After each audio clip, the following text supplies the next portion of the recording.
Bonjour à tous, Laurent Després, Loïc Delbo et Pascal Brunel. On va commencer Bonjour. ce webinaire dans quelques instants. Si vous Bonjour. permettez, on va attendre 2-3 minutes que les gens arrivent.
Allez, je vous propose de commencer. Donc, je voulais vous remercier tous d'avoir pris le temps de se joindre à ce webinaire. Aujourd'hui, nous allons parler du projet B2B de Francaire. On va pas vous faire des grandes slides pour faire des superlatifs, dire que tout le monde est meilleur. On va parler vraiment de la recette de ce projet, comment ça a été un succès. Et je tiens particulièrement à remercier pour ça Loïc Delbo de Francaire qui a accepté avec nous de partager son expérience et ce retour sur ce projet.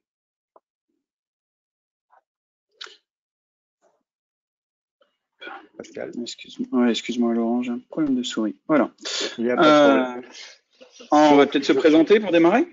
voilà, moi je suis Laurent Després, je suis vice-président en charge de Euro pour l'Europe. Loïc. Bonjour, Loïc Delbo, responsable marketing digital du groupe Airvents, qui travaille sur les projets notamment de Francaire. Et bonjour à tous, Pascal Brunel.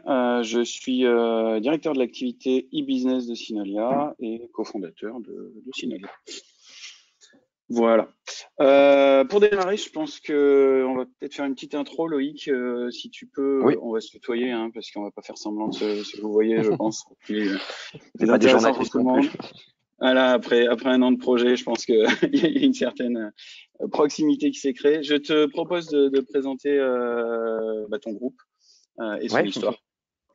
Écoutez, donc nous, Francaire, à ne pas confondre avec Air France, bien évidemment, même si le logo rappelle les petites ailes. Pourquoi les C'est ailettes? beaucoup mieux. Ouais, pourquoi les ailettes? Puisque nous sommes des spécialistes de la ventilation et du traitement de l'air. On a une petite phrase qui dit qu'on est des experts de la diffusion de l'air intérieur. Notre raison d'être, c'est bien sûr la sécurité des personnes dans les lieux de vie. Et ces lieux de vie, c'est essentiellement les bureaux tertiaires. Donc, nous avons différentes gammes de produits, des grilles de diffusion en passant par les ventilateurs, les conduits, les centrales de traitement d'air, et puis un peu plus spécifiquement tout ce qui touche à l'hygiène hospitalière et à la filtration dans les blocs opératoires et les salles propres. Voilà, une petite partie également liée au traitement d'air dans les cuisines professionnelles, avec tout ce qui est extraction et diffusion d'air. Le groupe a un peu plus de 50 ans d'histoire. Réellement, on a été créé en 1912 au Maroc par mon arrière-arrière-grand-père. Mais l'entité française a été créée en France en 1960. En 2019, on comptait à peu près 11 000 clients quotidiennement, qui sont des installateurs en génie climatique. Hein. Donc nous, on est dans le B2B, on est concepteur, distributeur de systèmes de traitement d'air. On vend aux installateurs en génie climatique. On réalisait 140 millions d'euros de chiffre d'affaires en 2019, environ 600 collaborateurs et on travaille sur plus de 60 000 chantiers à travers le monde. Nous avons différentes filiales et surtout, voilà, le groupe a un petit peu évolué. Et Pascal, je voulais te laisser dire un petit mot là-dessus. C'est ce que j'allais dire. Vous faisiez 139 millions en 2019. Ça a changé assez radicalement en 2020, puisque vous avez poursuivi votre politique d'acquisition et d'expansion et vous avez fait un gros coup, si je puis dire, en rachetant un groupe assez énorme. Je te laisse en parler. Oui, tout à fait. Donc, on a continuellement depuis une vingtaine d'années réalisé des acquisitions, alors des entreprises un peu plus petites, certaines acquisitions à l'étranger, en Europe notamment, mais là effectivement ça a été un projet d'acquisition d'envergure où on a acquis l'ensemble de la division HVAC, donc ventilation, Heating, Ventilation and Air Conditioning System, d'un groupe anglais, un géant du BTP qui s'appelle SIG PLC. Donc voilà, on a créé une nouvelle entité qui s'appelle Airvance Group, dans lequel fait partie la société française. Et on réalise aujourd'hui aux alentours des 500 millions d'euros de chiffre d'affaires et une présence dans 14 pays. Donc oui, c'est un gros morceau. On a pu multiplier environ par 3 le nombre de clients, le chiffre d'affaires également. Et puis bah oui, on a un catalogue et de multiples marques dorénavant. Ça, c'était une petite introduction, mais aujourd'hui, on va se concentrer sur l'entité française, essentiellement. On ne parle pas trop du groupe. Du groupe, ok, très bien. Alors, on va enchaîner avec la partie e-commerce. Cette ambition affichée depuis des années et en particulier l'année dernière, elle se retrouve également dans le canal digital. Votre objectif en lançant ce projet, c'est de réaliser une croissance du chiffre d'affaires de 30% par an pour atteindre 10% du chiffre d'affaires global du groupe d'ici 2024. De Françair, 10% du chiffre d'affaires de Françair. Oui, tout à fait. Oui, c'est ça. Oui, excuse-moi, je parlais du groupe. Et pour cela, donc, vous vous lancez dans un projet de replatforming. Françair a mis sur l'e-commerce depuis un certain temps. Je crois que le projet précédent a été lancé en 2006. Et vous avez toujours été parmi les premiers sur votre secteur d'activité à proposer aux professionnels de la ventilation de la prise de commande en ligne. Et malgré tout, c'est pas vous faire offense que de dire que le chiffre d'affaires réalisé jusque-là était relativement modeste au regard du chiffre d'affaires global. Et donc l'objectif pour atteindre l'idée pour atteindre ces nouveaux objectifs, c'était de réaliser un replatforming de la solution. Laurent, je ne sais pas si tu veux rajouter quelque chose. Je pense que c'est assez, c'est une vague un peu de fond qu'on connaît aujourd'hui dans le monde du C'est une vague de fond, mais en fait, il y a beaucoup de choses là qui sont dans les vagues de fond. Là, on parlait de David contre Goliath quelque part. Mais en fait, aujourd'hui, c'est un phénomène qui a changé. Avant, c'était les plus gros qui rachetaient les plus petits. Maintenant, ce sont les plus rapides qui rachètent les plus lents. Donc, au plus l'entreprise va se digitaliser, au plus l'entreprise va être rapide dans ses processus, au plus elle va pouvoir racheter les plus lents qui auront du mal à s'adapter et à répondre à leurs clients.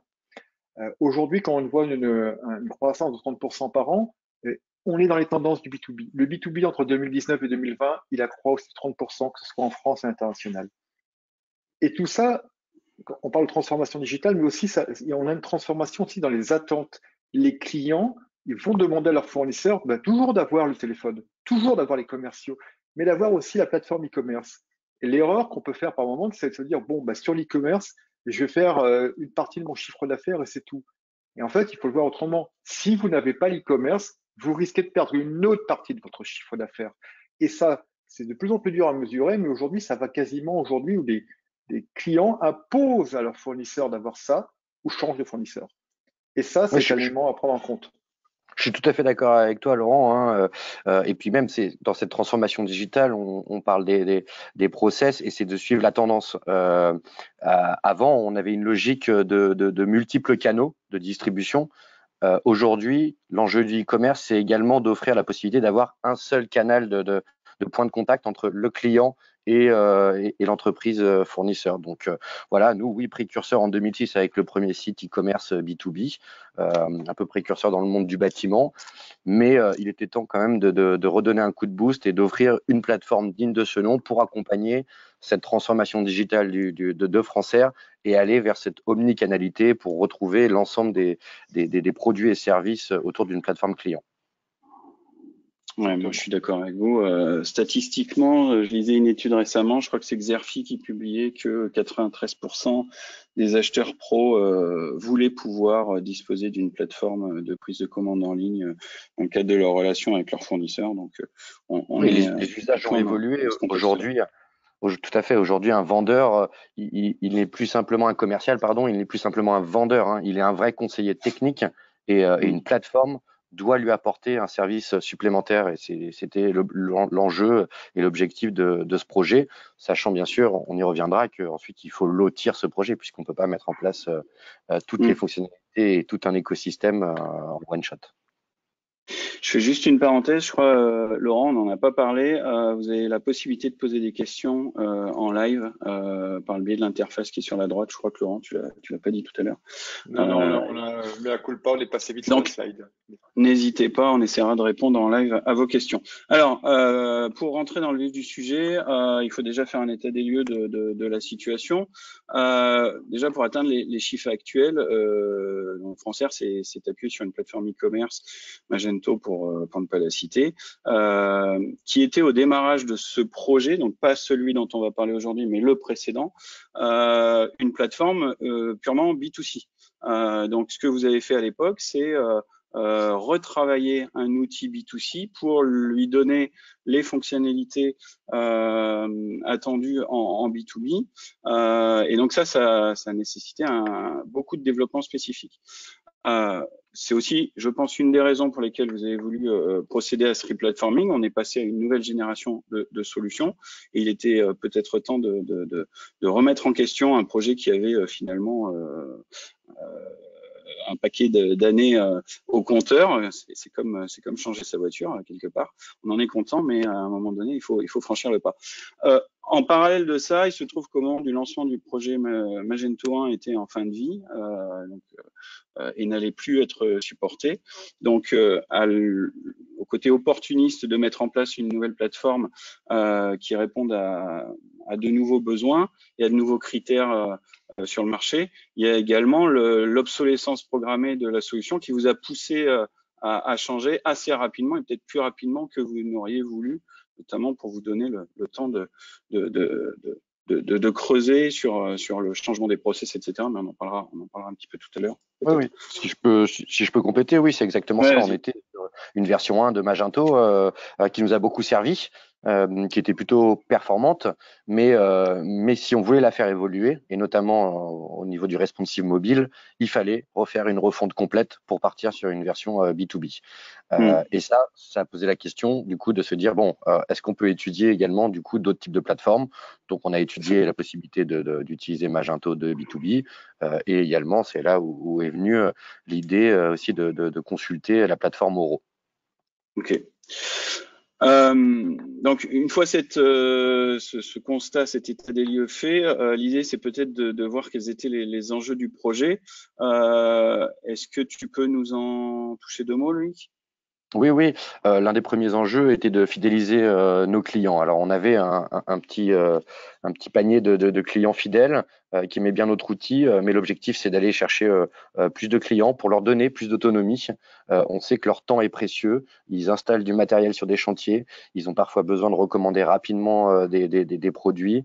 On avait besoin d'une plateforme performante, fiable, et qui répondent aux nouveaux usages des clients et générer des leads. En effet, on n'avait pas vraiment de formulaire de contact ou pas satisfaisant sur la V1 de Magento. Donc l'idée, c'était d'offrir une nouvelle plateforme. Renforcer notre compétitivité, bien évidemment. On le disait, ceux qui se déploient le plus vite, c'est ceux qui sont rapides et qui offrent le meilleur service. Donc, l'objectif, c'était de trouver une plateforme qui puisse nous accompagner dans les années à venir et qui réponde toujours à ces nouveaux usages. Je parle du mobile, mais également le besoin d'autonomie. Nous, on travaille sur des futurs outils de configuration pour nos clients qui leur permettraient d'aller d'une sélection via un logiciel jusqu'à une commande de matériel directement dans un outil et voire même avec une assistance en ligne d'un conseiller technique pour les aider dans leur choix. L'optimisation de la relation client, c'est une brique qui n'est pas encore tout à fait mise en place, mais qui viendra. Comme je le disais, le projet il est loti en plusieurs étapes. On a fait la V1, la V2 va commencer prochainement. Et l'objectif, c'est d'offrir une vision omnicanale pour nos clients et que peu importe le point de contact qu'ils ont avec Francaire, que ce soit qu'ils appellent leur commercial, qu'ils appellent le service client ou qu'ils soient sur la plateforme, ils puissent retrouver l'ensemble de leurs informations, du suivi de livraison, des informations de commande, des ouvertures de compte. Et puis disposer d'une plateforme B2B native, oui, c'est ce qu'on disait, les développements spécifiques sur Magento 1, puisqu'en 2006, il n'existait pas de plateforme B2B, nous a poussé à nous poser la question d'avoir vraiment des fonctionnalités qui sont propres au B2B et qui sont en natif dans cette plateforme. Donc, je pense notamment à la saisie de code article et à des règles complexes, mais je crois qu'on y reviendra juste après, Pascal. Ouais. Les grands axes de la refonte, du coup, pour répondre à ces enjeux, là aussi, je ne sais pas si tu veux en parler ou si. Oui, bien sûr, c'est un petit peu ce que je disais. Donc, l'Espace Pro, c'est le nom de notre site, hein. C'est espacepro.francère.com. L'enjeu, c'était de mettre le client au centre de nos préoccupations. Alors, même si on avait un enjeu de rapidité de mise en place du projet, on a quand même fait des consultations clients pour recueillir leurs besoins et d'offrir la meilleure expérience client. L'omnicanalité, j'en parlais, hein, c'est compliqué à mettre en place, mais c'est un des enjeux primordiaux pour pouvoir demain offrir les meilleurs usages à nos clients et se différencier de la concurrence. L'enrichissement d'outils, c'est oui, on a des logiciels de sélection qui sont hébergés sur la plateforme. On est en train de travailler à les digitaliser pour les intégrer pleinement dans cette plateforme et faciliter l'usage interne. Ça, c'est l'avantage d'un back-office assez puissant qui permet de faire des rapports et félicitations à Oro pour ça, puisque c'est vraiment très, très intéressant de pouvoir sortir des statistiques assez rapidement, de préparer des reportings qui vont se mettre à jour directement avec les informations de la vie quotidienne de la plateforme. Et donc ça nous aide à piloter une activité et notamment l'activité commerciale. Je rajouterais que la plupart du temps, l'erreur qui est commise par les porteurs de projets, c'est de chercher à tout prix la richesse fonctionnelle au service du client. Alors c'est une chose importante effectivement, mais la facilité d'exploitation de la plateforme est aussi primordiale. Si vous avez de très bons services côté client, il faut que ça soit simple à exploiter, à administrer côté back-office. Et c'est vrai que c'est un atout d'Oro. Et d'ailleurs, ça me permet de rebondir et de te donner la parole, Laurent.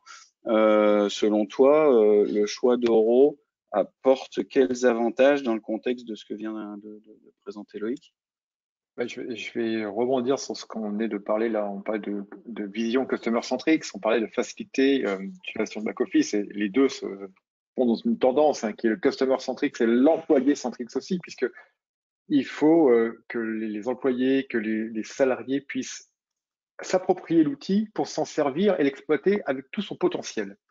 Et aujourd'hui, c'est une des volontés d'Oro, c'est de pouvoir adresser ces deux parties, ces deux utilisations de façon simple et pragmatique.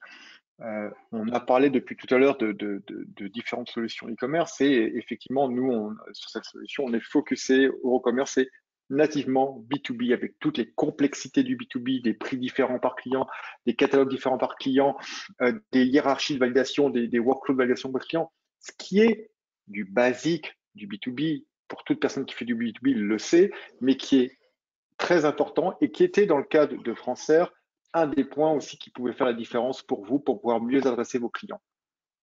Avec une particularité, Laurent, c'est que avoir des process comme ça à B2B n'empêche pas également d'offrir une expérience client B2C.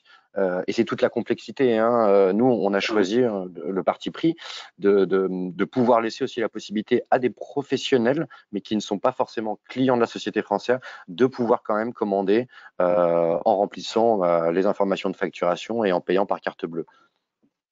Et tout à fait. Et si j'avais un dernier détail aussi qui a été important dans le choix d'Oro et qui est un des avantages d'Oro, c'est que Oro a été choisi à un instant T pour répondre à un besoin T, mais aussi pour son potentiel d'adaptation et de flexibilité pour accompagner la croissance de Francère et du groupe, et non pas de contraindre Francère à rentrer dans un modèle, mais justement que c'est la solution qui s'adapte aux clients, ce qui est la base normalement.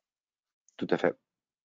Ouais, ça, on le verra un petit peu plus loin dans les perspectives que ça ouvre et que ça offre à Francère. Ok. Est-ce qu'au final, le grand enjeu de ce type de projet, c'est pas la mise en place d'une culture du digital?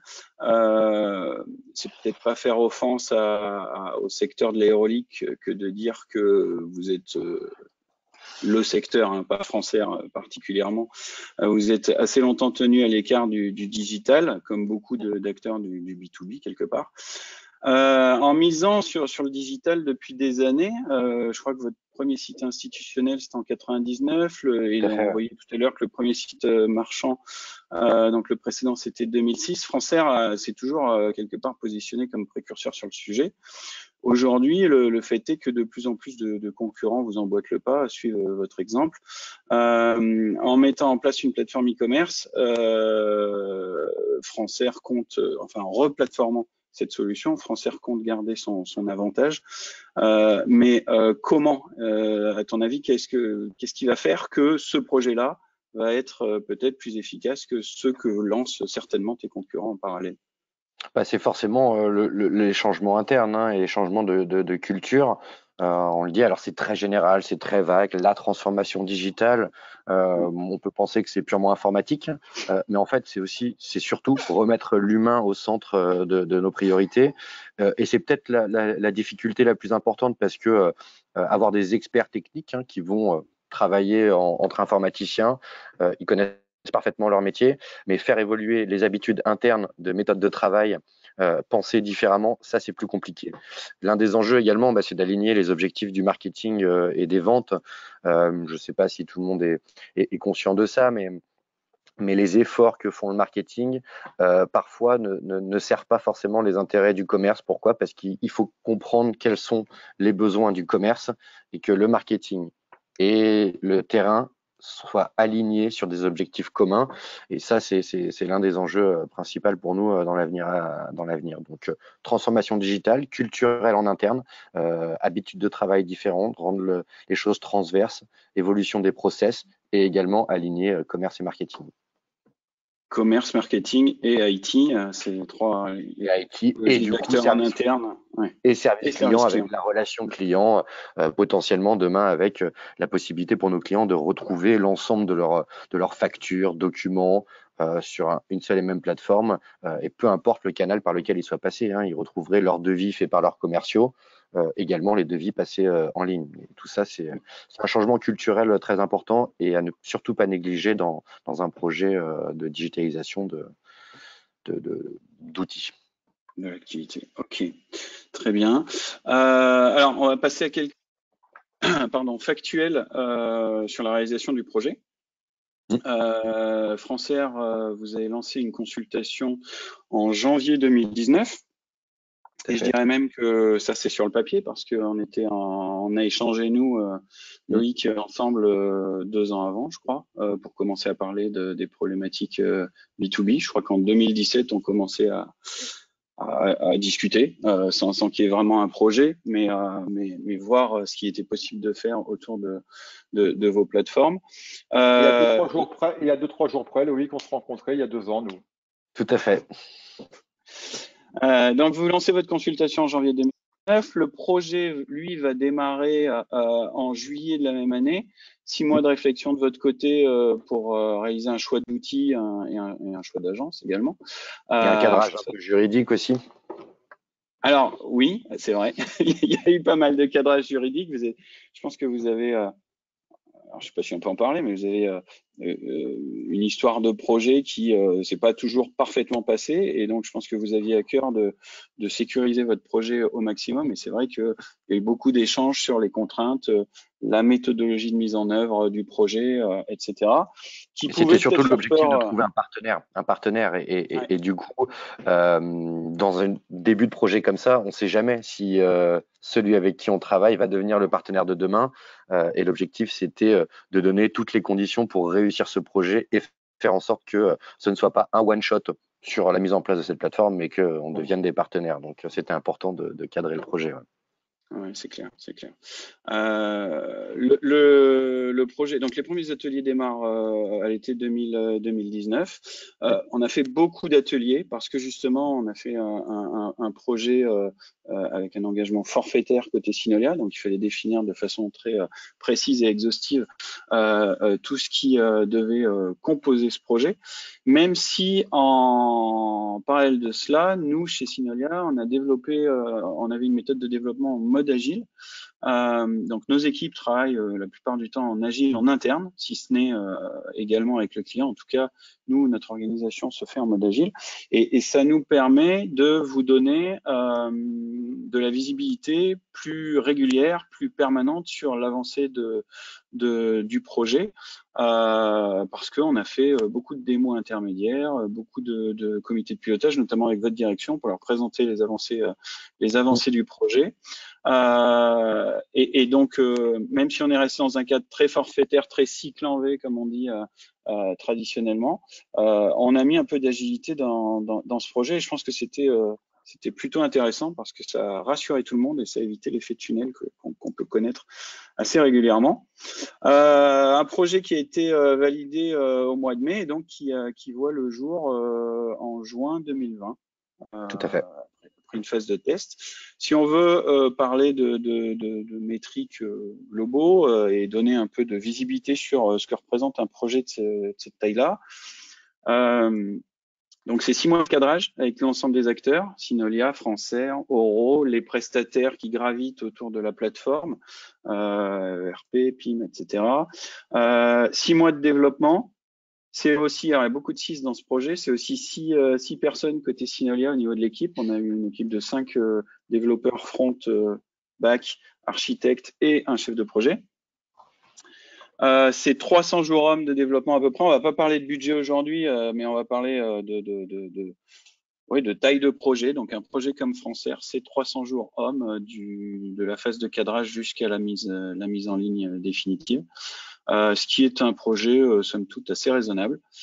Et c'est surtout... Ce n'est qu'une version, hein, Pascal. C'est-à-dire que c'est pas notre projet final, il est beaucoup plus ambitieux.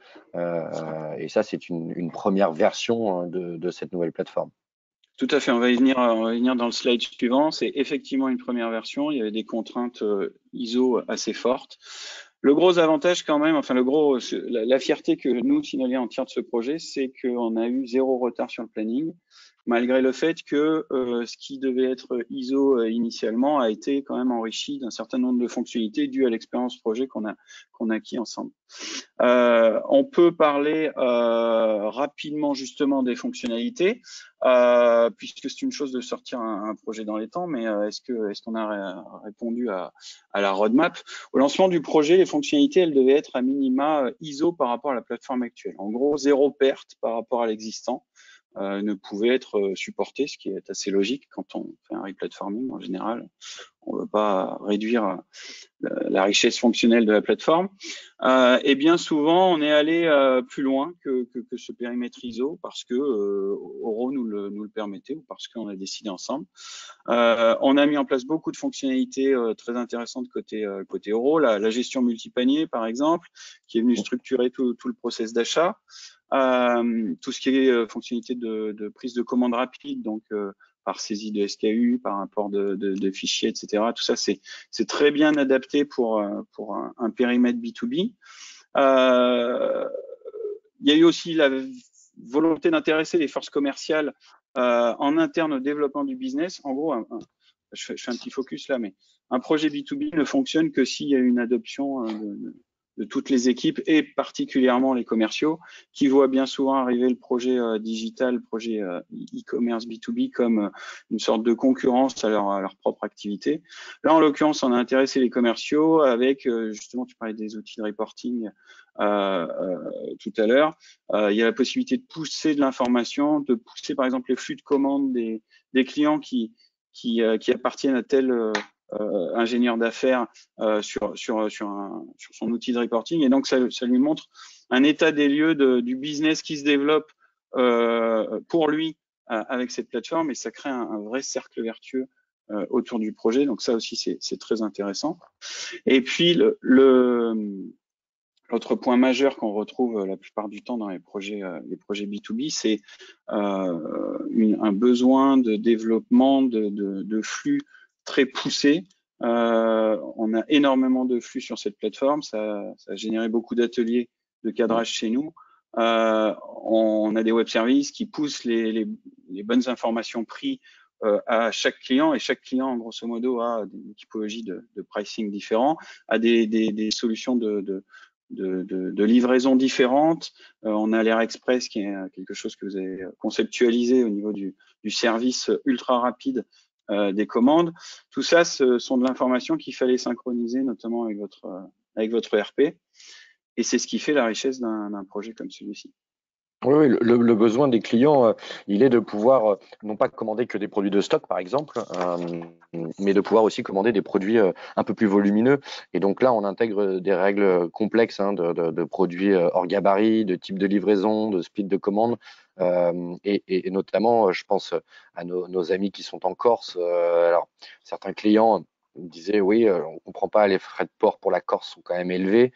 Mais il faut savoir qu'avant, c'était nous qui supportions tous ces coûts.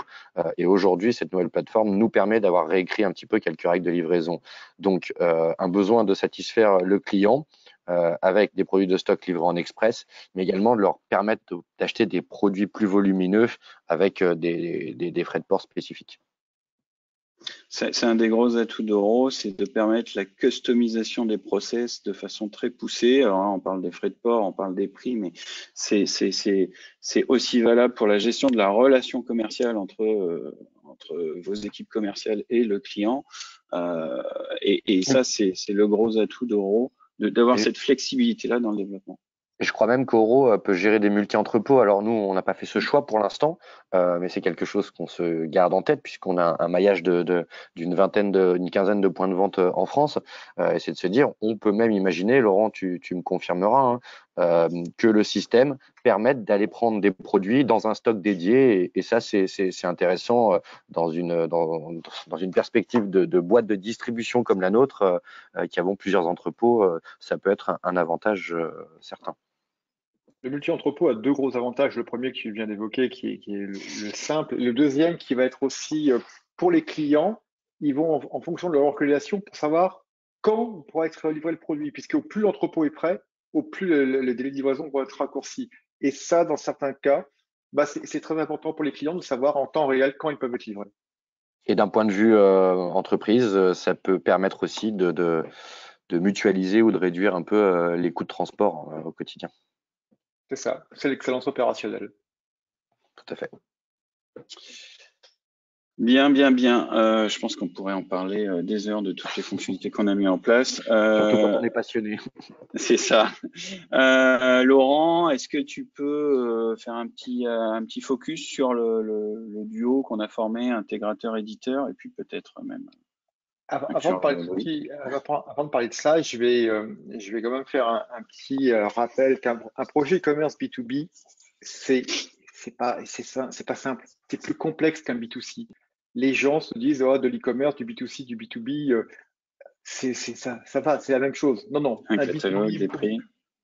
Voilà, et on l'entend depuis tout à l'heure, on parle de PIM, on parle d'ERP, on parle de différents entrepôts, on parle de tout ce genre de choses, on parle d'un écosystème, on parle au plus grand de legacy, de ce genre de choses. Il faut s'inclure avec tout ça, il y a de plus en plus de flux. Tout ce qu'on a évoqué depuis tout à l'heure, c'est des points qui sont importants. Il faut, dans le B2B, avoir une vraie plateforme qui soit conçue et prévue pour le B2B, qu'il ne faut pas adapter, customiser, puisque sur l'avenir, bah, comme tu disais Loïc, c'est un matable où ça coûte trop cher, ou ça va faire coûter cher et faire évoluer.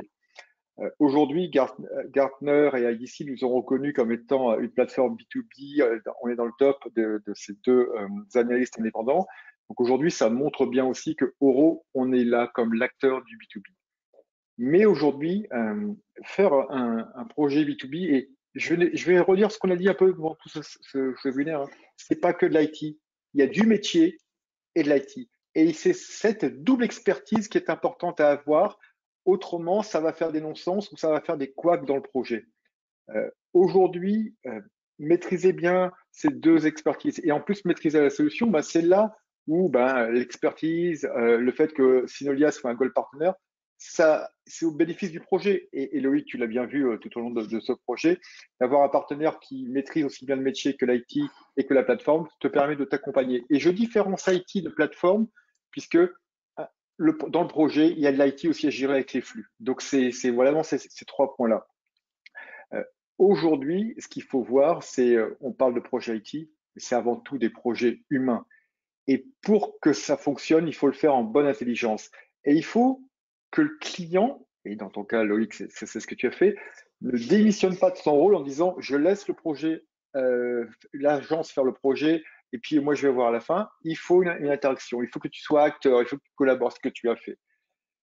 Et donc aujourd'hui, je pense que sur ce projet-là, on a eu la chance de tout avoir de réuni. Aussi bien côté Français, Synolia et Oro. Et si je pourrais rajouter, avec un prérequis quand même pour la réussite d'un tel projet, c'est d'avoir une base de données fiable et un outil et des process qui permettent d'avoir une qualité de la donnée irréprochable. Sans ça, les informaticiens peuvent rien faire de plus. Si la donnée n'est pas propre, si elle n'est pas structurée correctement dans un PIM MDM et qu'il n'est pas fonctionnel. Alors nous, on a encore des soucis avec notre PIM. On travaille dessus pour améliorer, et c'est ce qui fait qu'aujourd'hui, bon, peut-être qu'il manque certains produits ou certaines documentations sur notre site, mais l'enjeu, c'est de tendre vers l'excellence de qualité de données, et ça, c'est pour moi un prérequis très très important à un projet. Et puis, ce que je voulais dire également, c'est la proximité éditeur. C'est tout bête, mais effectivement, Synolia, qui est Gold Partner de Eurocommerce, ça nous a permis, quand on a eu des petits coups de chaud pendant le projet, parce que faut pas se leurrer, ça s'est très très bien passé, mais il peut y avoir des moments de tension et de doute. Synolia a su trouver le temps pour discuter avec Oro et trouver des solutions. Il y a des choses qui vont être livrées là très prochainement. Je pense à l'optimisation du temps de chargement des pages, puisque on le disait, il y a énormément de flux. On fonctionne avec des web services. Ces web services sont parfois gourmands en énergie et en temps de chargement. Et bah, la proximité éditeur-intégrateur fait en sorte que à la fois Oro et Synolia ont trouvé des pistes d'optimisation, et on devrait gagner plusieurs secondes de chargement de nos pages. Et ça, je pense que nos clients le verront et verront la différence. Donc, proximité éditeur-intégrateur, c'est assez important. En fait, Et moi, Loïc, je compte. ce que tu dis là, en fait, quand tu dis les équipes d'Euro, les équipes de Synolia ou les équipes de Français, en fait, il n'y a jamais eu 3 équipes sur ce projet. Il y a eu une seule équipe, one team. C'est ce qu'on a essayé de faire, et plutôt pas mal. Et c'est que le début, puisque, comme on disait, on cherche aussi des partenaires, nous, qui vont nous accompagner dans l'avenir. Et cette future plateforme, telle qu'elle sera aux alentours de 2022-2023, elle repose sur un triptyque éditeur, intégrateur, client et work as one, quoi. Tu teases le dernier slide. Tu as raison. Je confirme, et c'est vrai que pour nous intégrateurs, c'est pas pour rien que nos équipes de développement apprécient particulièrement les projets Oro. C'est pas juste pour leur rendre des prêts, qui d'ailleurs n'intervient pas forcément sur la technique elle-même. Hein, c'est pas de faire Il vaut mieux, hein. Il vaut mieux, ouais. Non, c'est pas pour rien que notre équipe aime travailler avec Oro, parce que Oro va au-delà de son rôle d'éditeur. Il n'est pas uniquement là pour vendre des licences.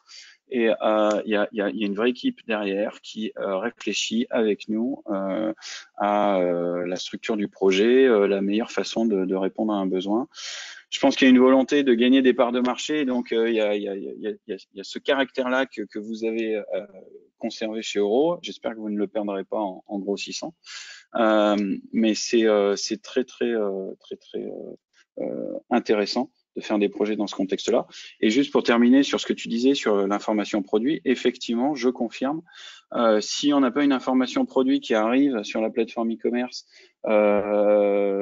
structurée, nettoyée et qualitative, nous, on aura beau mettre la meilleure plateforme e-commerce en face, on ne pourra pas faire grand-chose. Donc, il y a une vraie problématique importante à prendre en compte quand on fait un projet, et notamment un projet B2B, c'est la source de données produit, quelle est sa qualité, comment est-ce qu'on peut optimiser tous ces process-là. C'est vrai que vous êtes en train de le faire aujourd'hui en interne, et ça augure de bonnes choses, j'espère, demain pour le futur du projet.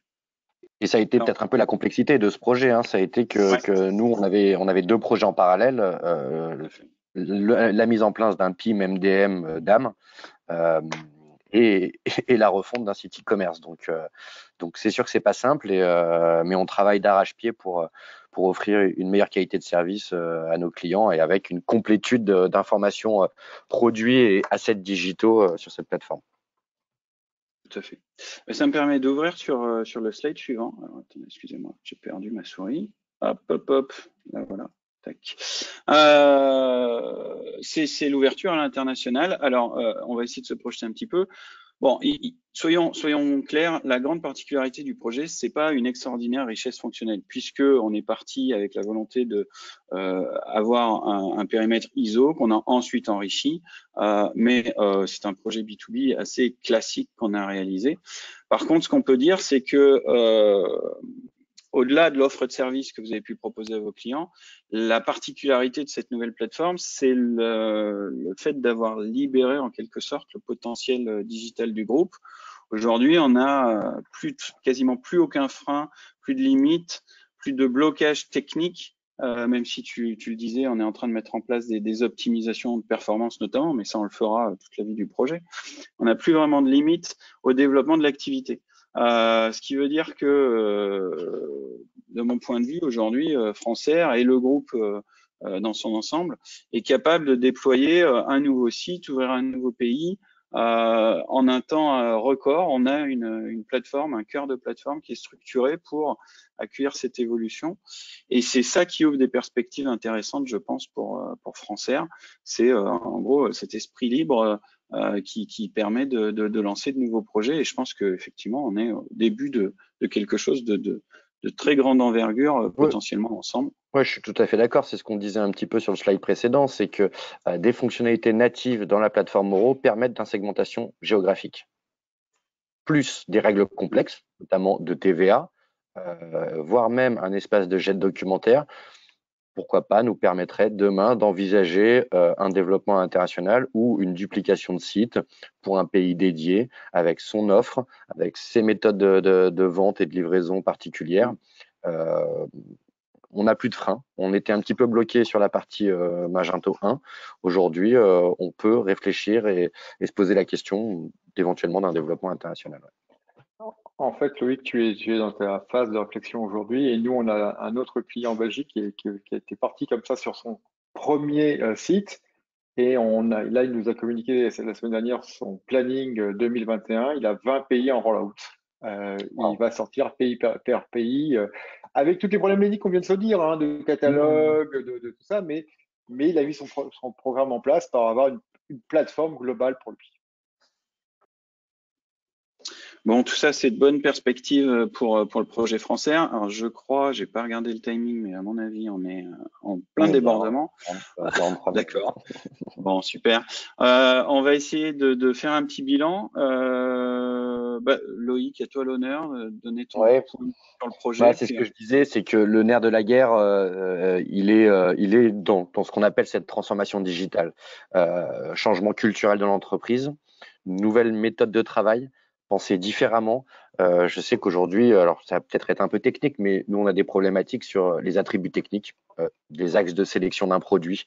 Un ventilateur, ça peut être complexe, ça peut se sélectionner par le débit, mais par exemple, s'il est isolé, non isolé, par un refoulement à gauche, à droite, horizontal. Et tout ça, aujourd'hui, ce sont des informations très structurantes qu'il faut mettre en base de données et il faut que ce soit porté par l'ensemble des équipes et partagé.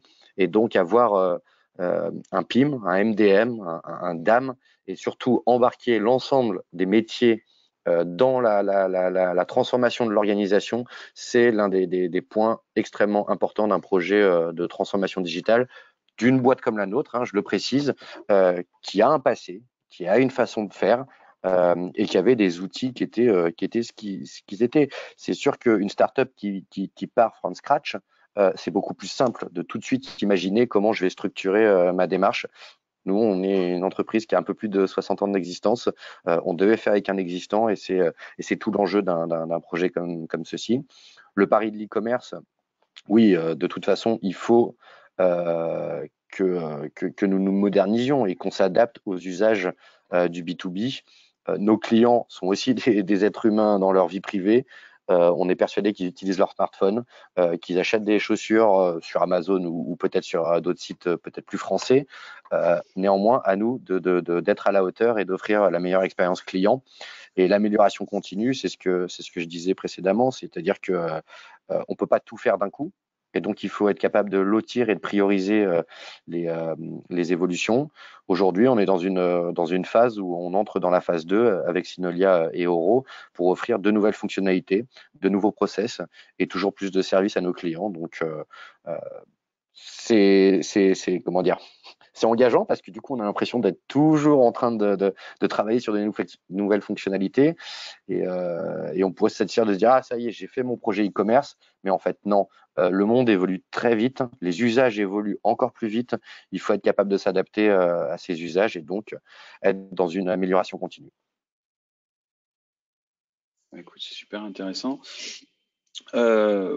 Pour ma part, je rajouterais en termes de conclusion que l'enjeu essentiel d'un projet comme celui-là, c'est d'abord une question de confiance entre les équipes. Il y a un triptyque intégrateur, éditeur, client. Alors bien entendu, il faut qu'il y ait la confiance entre l'éditeur et l'intégrateur. Combien de clients ont vécu des époques où au moindre dysfonctionnement, l'éditeur parlait de problématiques de développement côté intégrateur et l'intégrateur lui se cachait derrière le support éditeur pour ne pas forcément répondre à une problématique. Avec Oro, on n'a pas aujourd'hui ce genre de problématique sur les projets. Ça, c'est vraiment super intéressant et qui fait qu'on peut être efficace sur les projets qu'on réalise. Cette confiance, elle doit aussi être en œuvre entre le client et l'intégrateur et donc l'éditeur également. Par voie de conséquence, c'est pour moi une condition sine qua non de réussite du projet. On sent que tu maîtrises ton sujet, on sent que tu es dans une dynamique très positive autour du projet. Et ça, nous, on l'a vécu tout au long du projet. Et c'est vraiment très intéressant de ne pas être remis en question, de ne pas être considéré comme un vendeur de jour homme lorsqu'il y a une problématique qui est abordée, parce qu'on va proposer des solutions. Ces solutions vont avoir des coûts, etc. Ou pas d'ailleurs, mais la plupart du temps, elles en auront. Et si on a la confiance, eh ben, on peut gagner du temps et être beaucoup plus efficace. Mais clairement, c'est ce qu'on. Pardon, hein, Pascal, mais c'est clairement ce qu'on a ressenti. Voilà, sur le projet, à un certain moment, on a été un peu dans l'obligation de rajouter des fonctionnalités ou des choses qui n'étaient pas prévues en termes de web service. Voilà, on a bien senti que Synolia n'était pas systématiquement en train de regarder le contrat en disant ah, attendez, là on dépasse du cadre. Vous avez été flexible, nous aussi, et ça a permis d'avancer ensemble. Et même une petite anecdote, hein, je ne sais pas si on peut le dire, mais quand on a eu un petit grain de sable dans la chaussure, Synolia a été capable d'envoyer ses équipes à Los Angeles pour travailler avec les développeurs d'Oro et revenir au moins d'une semaine et avoir trouvé une solution à une problématique technique. Donc ça, c'est fort appréciable. C'est vrai. Oui, non, mais on est d'accord. C'est primordial dans une relation. C'est une marque de comme confiance. Ça qu'on est efficace. Ouais, je suis d'accord. Laurent, tu veux rajouter un mot? Après, j'ai 2-3 questions qui ont été posées, donc je te laisse. Oui, je vais rajouter 2 mots. En fait, on a parlé beaucoup d'e-commerce, mais en fait, par rapport à ce que tu dis, Loïc, et par rapport à ce que beaucoup de clients disent, on est dans un portail avant tout. On est dans un portail où les clients viennent chercher de l'information produit. On est dans un portail où les clients viennent chercher des fiches techniques, viennent suivre leur compte, leurs commandes. Et la fonction d'achat est une des fonctions du portail. On n'est pas que dans un e-commerce, on est dans un point de contact centralisé pour les clients. Ça, c'est un point qui devient de plus en plus récurrent, c'est que les gens ne cherchent pas un site e-commerce, ils cherchent un portail pour pouvoir interagir avec leurs clients.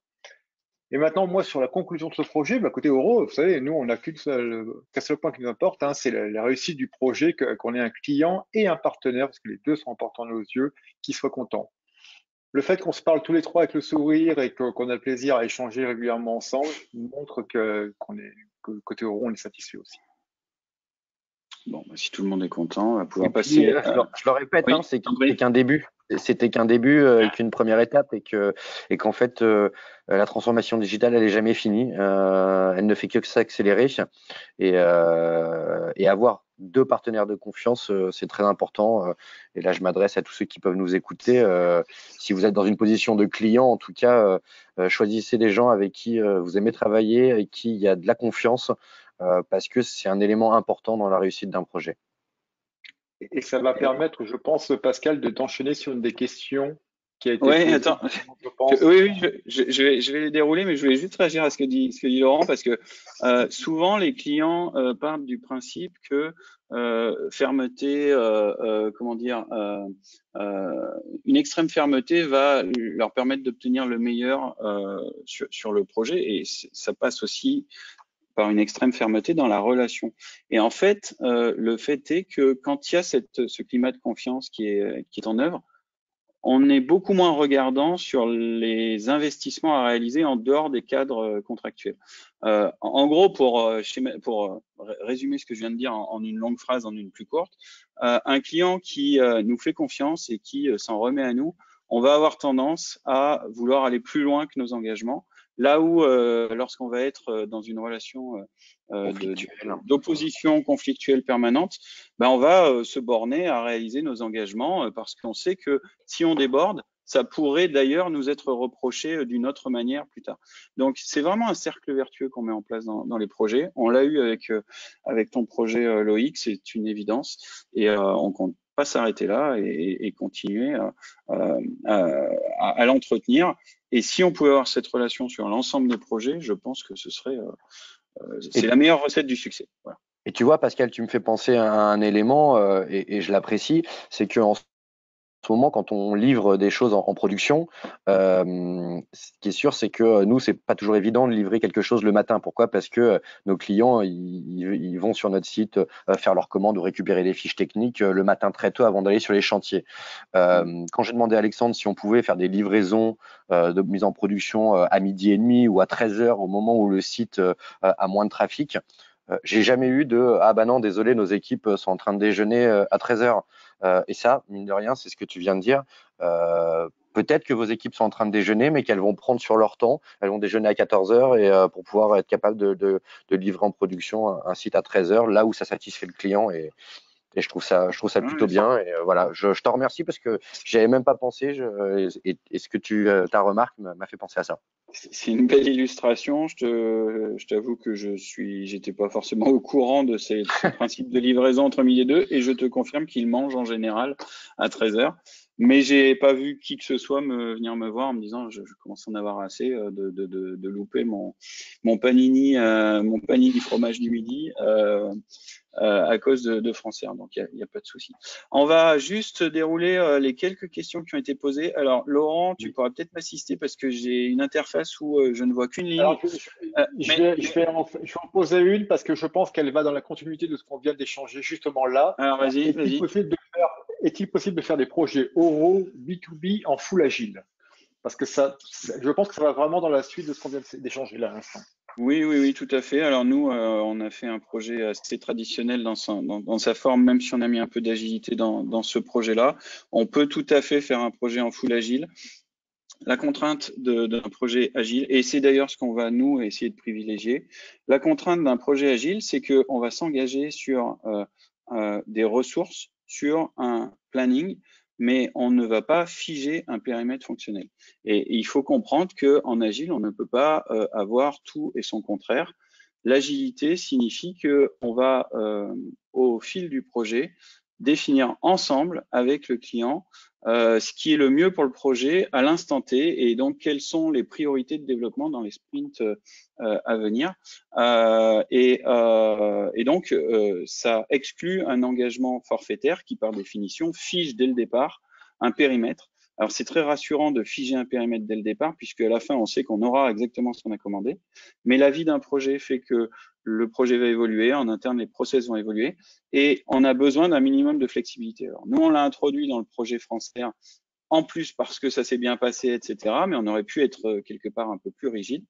Dans un projet agile, on va avoir cette flexibilité, mais ça veut dire que chacun accepte d'avoir un aléa sur le projet, mais un aléa qui va dans le bon sens du projet et qui permet d'avoir un résultat plus qualitatif au final que ce qu'on aurait pu avoir en étant très rigide. Donc oui, on peut faire du projet 100% agile.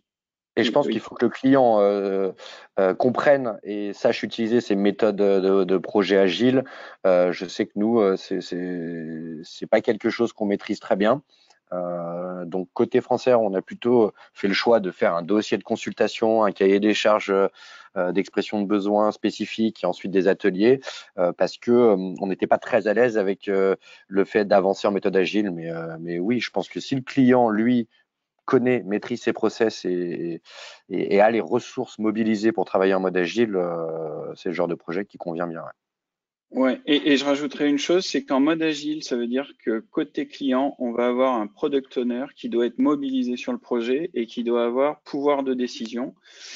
Et notamment, cette personne doit assurer l'alimentation de notre équipe de développement au fil des sprints avec une priorisation permanente et une repriorisation du coup permanente des développements à réaliser.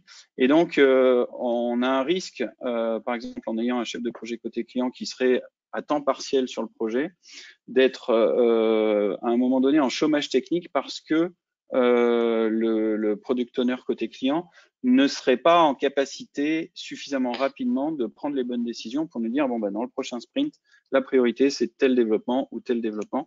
Donc c'est une question d'organisation aussi et pas uniquement une question d'engagement.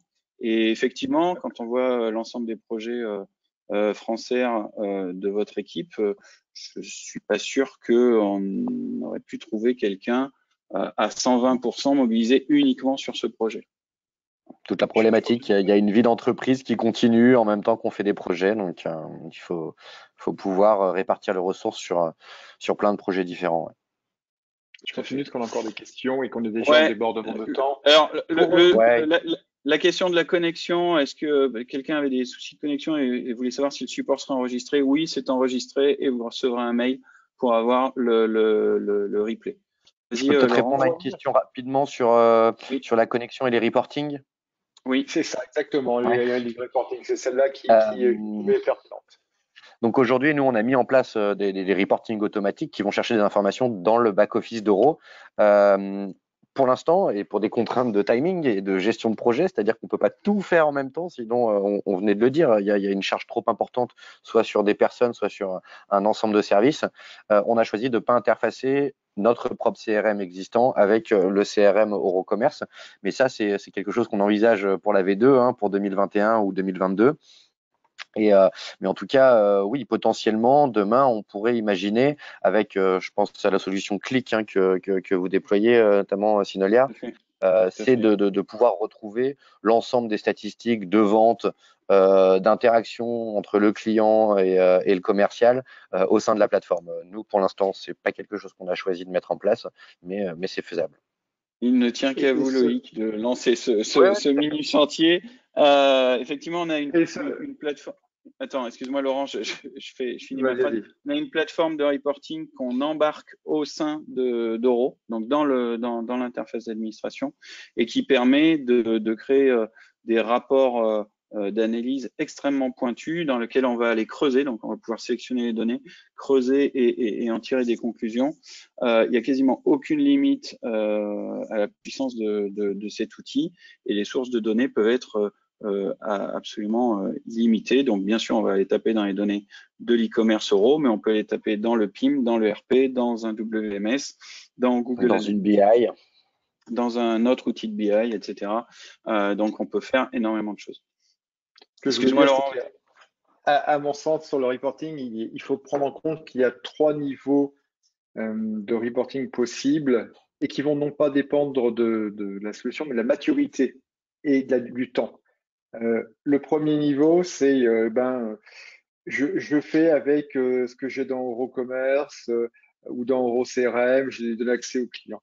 Le deuxième niveau, comme le disait Loïc, je connecte une partie de mon SI supplémentaire pour remonter des informations. Et la troisième partie, ça y est, maintenant j'ai une maturité, j'ai toutes les informations, mais je veux aller beaucoup plus loin, je veux être beaucoup plus précis. Et là, l'extension que vous avez fait chez Synolia, Pascal, va permettre d'aller plus loin. Mais il faut y aller par étapes. Et c'est d'ailleurs Ouais, ce que tout à tu fait. écris, hein, Loïc, hein, dans ton timing, mais il faut y aller par étapes parce que on peut pas tout faire en même temps et tout faire en même temps, ça, c'est trop risqué. C'est On le peut meilleur pas moyen de tout porter faire un projet. On peut pas tout faire en même temps et en plus, il faut acquérir l'expérience de quelle information est importante de superviser ou de mesurer. Et donc, nous, on n'est pas non plus partisans de mettre en place ce genre d'outils au lancement du projet. Quand vous découvrez une plateforme, parce qu'on va mettre en place des KPI qui vont pas forcément être les meilleurs. Et à 6 mois, 1 an d'exploitation de la plateforme, vous avez beaucoup plus de maturité pour nous dire, bah, ce qui m'intéresse de creuser, c'est cette info-là, parce qu'aujourd'hui, j'ai pas une visibilité assez pointue dessus. Et Voilà. malheureusement, pour la dernière question, je vais l'évoquer, mais elle nécessiterait, je pense, 3 jours de réponse. Hein, quels sont les principaux freins pour générer des commandes importantes de valeur? Mais en fait, il y a tellement de freins, il y a tellement de cas différents, il y a tellement de raisons et d'axes d'amélioration qui vont être dépendantes de chaque client, de chaque organisation, de chaque Chaque business. métier que j'ai envie de dire, vous avez 3 jours pour y répondre, hein, et là, on est déjà à midi, ça va être un peu compliqué, mais c'est au Vous cas avez par 4 cas, heures, sortez les stylos. c'est ça, c'est au cas par cas, et il n'y a pas de règle générique aujourd'hui, il n'y a pas de règle générique, hein, c'est une activité, et encore, même dans la même activité, deux structures différentes peuvent avoir des problématiques complètement différentes, donc c'est trop complexe pour répondre dans le webinaire, là, je pense. Après, si je peux donner des petites pistes, hein, Bien Laurent, sûr, pour moi, l'un des bien éléments dans sûr. le B2B pour générer des commandes, c'est l'implication du terrain. Et c'est ce qu'on disait, c'est Mm. l'alignement entre Ouais. ce que peut pousser un service marketing, marketing digital, le besoin client et la capacité du commerce à accompagner cette transformation et cette vente. Donc, ça passe également par des modules de réalisation de devis. Très important, avec un système de workflow qui permet à un client de demander un devis. Ce devis peut être modifié par un commercial. Le commercial peut réimpacter le devis sur la plateforme et le client peut valider son devis, voire même le commercial peut valider le devis pour le compte du client. L'autre point, c'est d'avoir des règles de livraison qui soient claires et précises. C'est important, mais il ne faut pas qu'il y ait de surprise dans les coûts de livraison à la fin d'une commande. En tout cas, je pense dans le B2B. L'autre élément, c'est peut-être, et c'est ce que je disais en tout début de séance, c'est que le rôle du commercial, il a un petit peu changé. Ils sont passés, vous savez, d'un système où le vendeur allait chercher le client pour vendre son produit. Aujourd'hui, le client, c'est lui qui a accès à toute l'information possible et c'est lui qui choisit ses produits. Néanmoins, quand il achète en B2B, il a besoin de se rassurer et pour cela, avoir un accompagnement vendeur via un chat ou via, je sais pas moi, une relation client, c'est important de pouvoir rassurer sur des délais de livraison, sur une sélection de produits. Oui, monsieur, vous sélectionnez bien le bon produit par rapport à votre besoin et votre projet. Des frais de livraison transparents et clairs. Et peut-être également, je pense, tout ce qui est mise en service ou pièces de rechange, le service après-vente. Nous, c'est une brique sur laquelle Des on va éléments de travailler rassurement. prochainement avec Synolia, mais en fait, en B2B, quand on achète du matériel, il faut également pouvoir offrir le service après-vente qui va avec. Donc, voilà quelques éléments pour vous aider à répondre. Juste sur la partie e-commerce ou marketplace, pour préciser que Françair, nous, on est le distributeur. Donc, on distribue les produits de notre propre marque. On n'a pas de volonté à être une marketplace pour distribuer des produits d'autres marques, mais ça, c'est un choix. Donc, disponibilité des produits et permettre des devis. J'allais poser la deuxième partie de la question après, c'est parfait, tu as déjà répondu, on a quand même pu répondre une partie à cette question. C'est parfait. Moi, je bois tes On a fait le paroles, tour des Loïc, questions. comme toujours. Je pense que tout le monde aura compris pourquoi on a aimé faire ce projet avec ton équipe et avec toi, parce qu'il y a une vraie implication. Enfin, moi, je pense qu'on pourrait rester 1 heure de plus à discuter de tous ces sujets-là.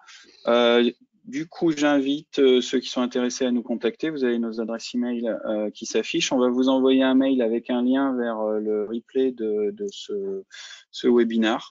N'hésitez pas à nous contacter si vous avez la moindre question. On est à votre disposition pour partager avec vous nos retours d'expérience et discuter de vos projets et passer les 3 fameux jours à analyser les bonnes pistes pour mettre en place votre projet. Voilà. Merci à tous. Merci Merci. Loïc, Merci c'était beaucoup. très très Merci à sympa de vous. faire ce webinaire avec toi. Merci Ouais. Laurent. À Et puis, bientôt. de toute façon, on se recontacte rapidement pour la suite de nos projets. C'est ça, à tout de suite. Au revoir. Bonne fin de journée à tous. Au revoir. Au revoir.